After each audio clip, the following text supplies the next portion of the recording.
Rasulullah SAW adalah guru kita. Sepakati dulu poin ini. Tidak ada guru bagi umat Islam siapapun yang syahadat kecuali Nabi Muhammad SAW. Ini disepakati dulu. Semua dai dan ulama adalah pewaris beliau. Artinya harus mewariskan ilmu yang beliau ajarkan. Apa yang diajarkan itu yang disampaikan ke umat. Yang tidak diajarkan mereka larang agar dikerjakan. Kan begitu mestinya. Ini kaidahnya dulu. Masalah kasus ada orang imam pimpin doa setelah sholat, jangan dibahas doanya. Doa adalah ibadah.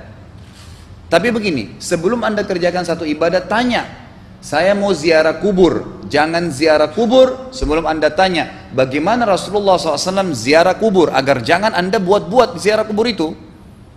Adanya orang taruh kembang di kuburan, siram air, buat batu nisan, pasang lampu, baca zikir-zikir di sana, karena dia mau ziarah kubur semaunya sendiri. Tidak bisa. Anda muslim, punya kiai, punya Rasulullah SAW, suri tauladan kita, uswatun hasanah. Tanya Rasulullah ziarah kubur bagaimana. Rasulullah SAW dalam hadis Bukhari menziarahi kubur Baqi. Datang, memberikan salam, mendoakan mereka, pulang. Nggak ada lagi yang lain.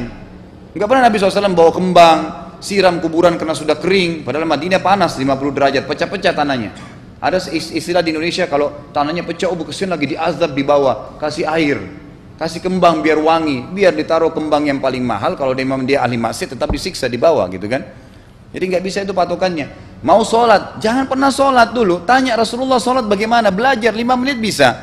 Oh rukunya begini, sujudnya begini, sama. Baru Allah terima. Tujuan Nabi SAW diutus untuk apa? Untuk dicontohi, diciplak hidupnya. Cara makannya, cara tidurnya, berpakaian, bahkan cara jalannya saja. Para sahabat contohnya, Nabi jalan begini. Bukankah ada hadis yang mengatakan sahabat berkata Rasulullah SAW kalau jalan seperti orang turun dari bukit. Mereka sampai membahasakan itu. Rasulullah pernah keluar kepada kami menyisir rambutnya dengan rapi ke arah sebelah kanan belakang. Ditunjukkan, gitu kan? Rasulullah SAW menyukai ini. Rasulullah SAW memakan dengan cara begini. Diajarkan kepada kita semua agar kita contohin.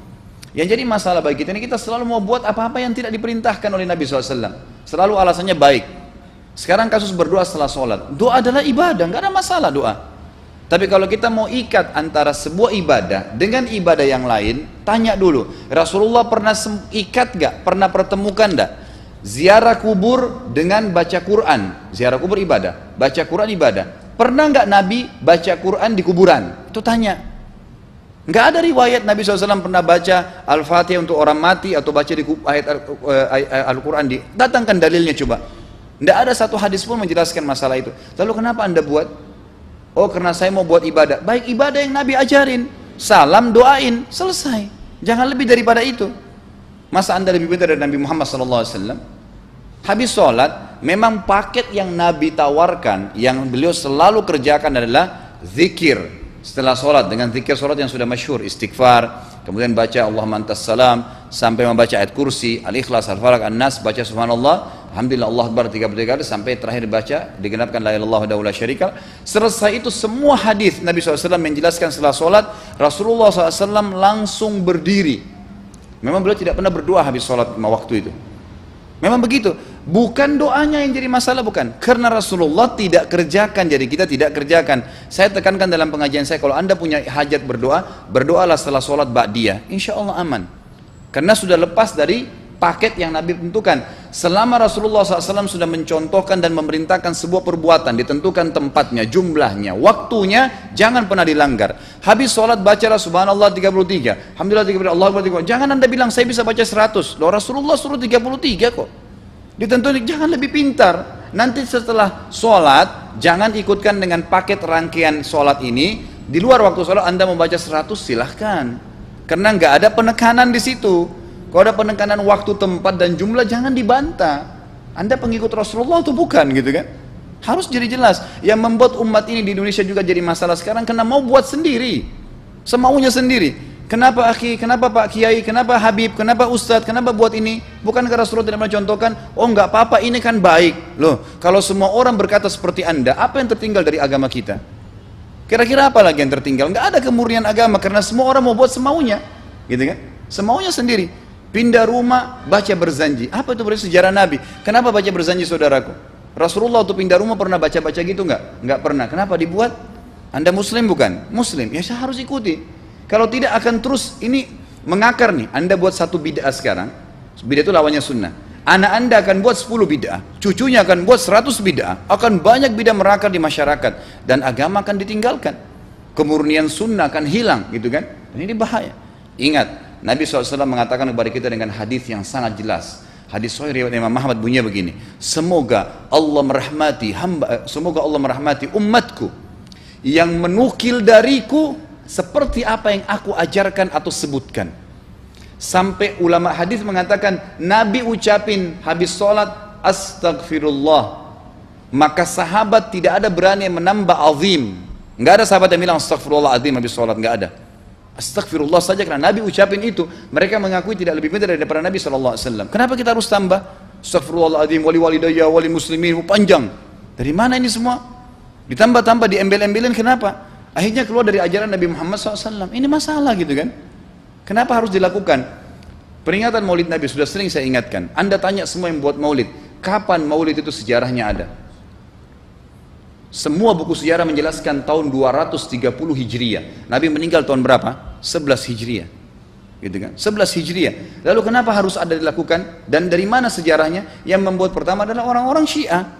Sejarahnya jelas dari Fatimiyah. Semua buku sejarah sepakat mengatakan bahwasanya maulid munculnya di zaman Fatimiyah. Dinasti Fatimiyah, orang-orang Syiah di Mesir, gitu kan? Dan mereka punya 6 macam maulid yang sampai hari ini masih dikerjakan di Iran. Ada maulid Nabi SAW, Hasan, Husain, Ali, Fatimah, dan raja mereka. Sampai hari ini masih ada. Kenapa orang-orang waktu baca maulid, baca salawat sambil berdiri pegang tangannya taruh di dada? Karena keyakinan orang Syiah, ruhnya Nabi SAW sedang lewat. Anda tahu nggak itu? Banyak orang kita buat tidak tahu. Yang penting bahasa Arab ikut saja, gitu kan? Tidak bisa. Nabi SAW tidak pernah rayakan. Pernah ada yang bilang sama saya, Ustadz, kan Nabi SAW pernah bilang, waktu ditanya tentang puasa Senin, beliau mengatakan hari itulah aku dilahirkan. Terus kenapa? Berarti boleh merayakan ulang tahun hari Senin, gitu kan? Tidak. Nabi SAW cuma menginformasikan bahwasanya beliau lahir di hari Senin, dan beliau tidak pernah ngumpulin sahabat untuk baca bersama-sama, merayakan hari lahir beliau, tidak pernah. Kalau itu benar, Nabi nggak bakal tinggalkan kok. Ibnu Katsir rahimahullah, garis bawahi poin ini. Ibnu Katsir rahimahullah, dalam tafsir beliau, tafsir Quran Azim, dan subhanallah Ibnu Katsir ini, kata ulama, hampir semua kalangan golongan itu banyak memakai buku beliau, walaupun berbeda dari sisi pemahaman yang lain, tapi tafsirnya kebanyakan kembali ke tafsir beliau. Beliau mengatakan tafsir surah Al-Maidah ayat 3 yang bunyinya a'udzubillahi minasyaitonir rajim, al-yawma akmaltu lakum dinakum, hari ini saya sempurnakan agama kalian, kata Allah, ya. Wa atmamtu alaikum nikmati, saya sempurnakan nikmatku pada kalian, artinya tidak butuh yang lain. Wa raditu lakumul islam madina, saya ridha Islam sebagai agama kalian. Kata beliau, ayat ini turun menandakan dan memastikan bahwasanya Nabi Muhammad SAW tidak meninggal dunia kecuali sudah mengajarkan semuanya, yang hitam, yang putih, yang gelap, yang terang, yang susah, yang muda, ya, semua dijelaskan. Siapa, kata beliau, yang menganggap masih ada sesuatu yang harus ditambahkan setelah Nabi SAW meninggal dan turun ayat ini, maka dia adalah ahli bid'ah. Dia orang yang membuat-buat agama. Nabi sudah ajarkan semua, selesai.